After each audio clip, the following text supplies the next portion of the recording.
Good morning, Morning Musings by Melinda. Hey, forgive me for last week being a little sketchy on skipping a couple of musings.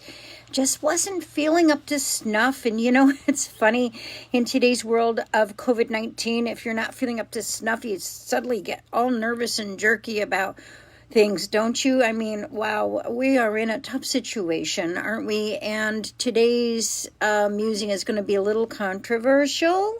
And that's okay, because controversy between us is good as long as we talk to each other in kindness and in ways in which we're collaborative and we don't put out things politically that are inappropriate, because I want to talk to you about peaceful warriors, and I have a few quotes for you today and understanding what a peaceful warrior is. And so if you would listen to my words and not jump to conclusions and then respond, I would really appreciate it.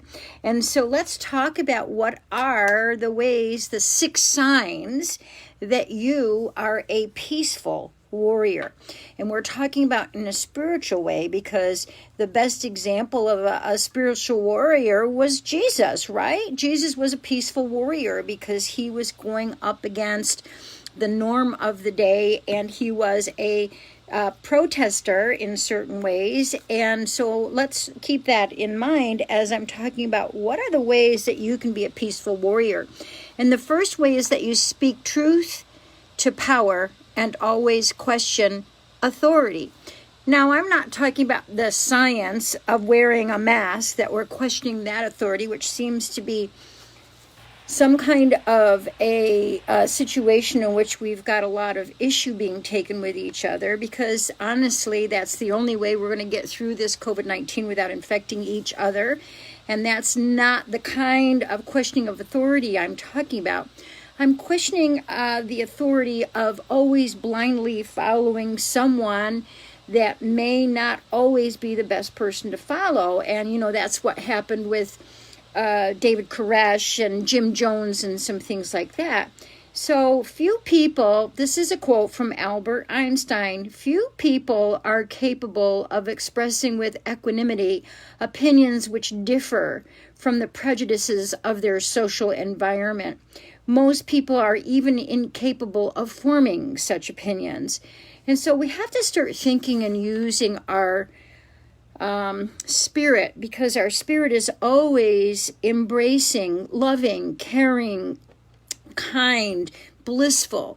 And your spirit embraces all people regardless of anything else, regardless of however you feel that you were raised in a prejudicial form. That's not your spirit. Your spirit says that mankind, all of humanity, are one. That's what your spirit says. So that's what this means about questioning certain things when we have this kind of inappropriate judgment being rendered, because you do not, as a peaceful warrior, go along with the norm. If you are a peaceful warrior and you see a group of people bullying somebody else, you step in and say something, do something, act in some form or fashion in order to help, okay? Number 2, you fight for the brothers and sisters next to you, not for the chain of command. Isn't that interesting? Because right now we have a situation where we need to fight for the brothers and sisters next to us in a peaceful way, not in a way in which we are rioting and looting. We can't put everybody into that basket because there's been some peaceful protesting going on. The greatest gift you can give someone is your own personal development. I used to say, if you'll take care of me, I will take care of you. Now I say, I will take care of me for you. It will take care of you for me. And that's a quote from Jim Rohn. And so understanding that, as you begin to process yourself and develop yourself in a spiritual way, in a place of enlightenment, in a place of honor and integrity, what you do is you move your vibrational frequency in such a manner that it enlightens those around you, and you join together as a community to protest things that are prejudicial, judgmental, or inappropriate. That's the way of the peaceful warrior. Number 3, you use systems of power to your advantage and then turn the tables. This is a quote from Thomas Jefferson. When the people fear their government, there is tyranny. When the government fears the people, there is liberty. That is from Thomas Jefferson.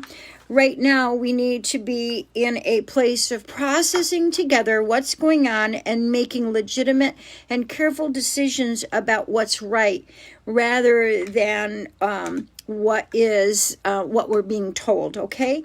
And so like Henry Wadsworth Longfellow said, perseverance is a great element of success.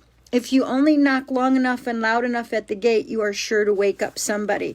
We all need to wake up right now because we are in a global reset with COVID-19 about being kind, about being a functional family of humanity.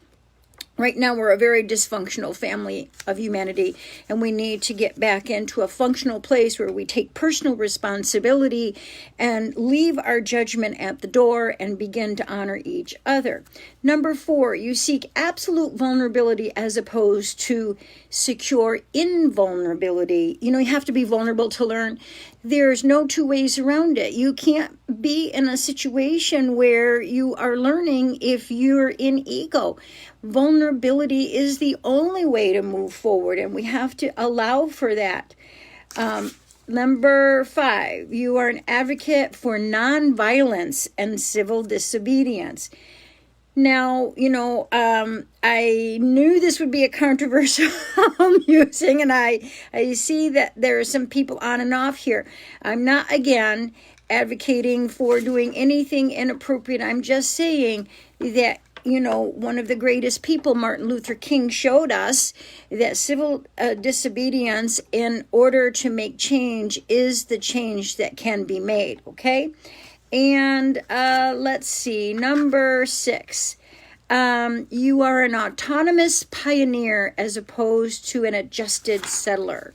So don't settle for anything. Pioneer your way through. Show kindness at all times. Be the person that is grace in action. Be the person that shows others that in the face of adversity that you stand up for what is right. Because honestly, when you get to Heaven's Gate, I think that it's not what we have said and done that we didn't mean to, like that our intention is always the purest part of who we are in a vibrational frequency, but it's when we get there and God says to us, we did the right thing, even when it was in the easy thing.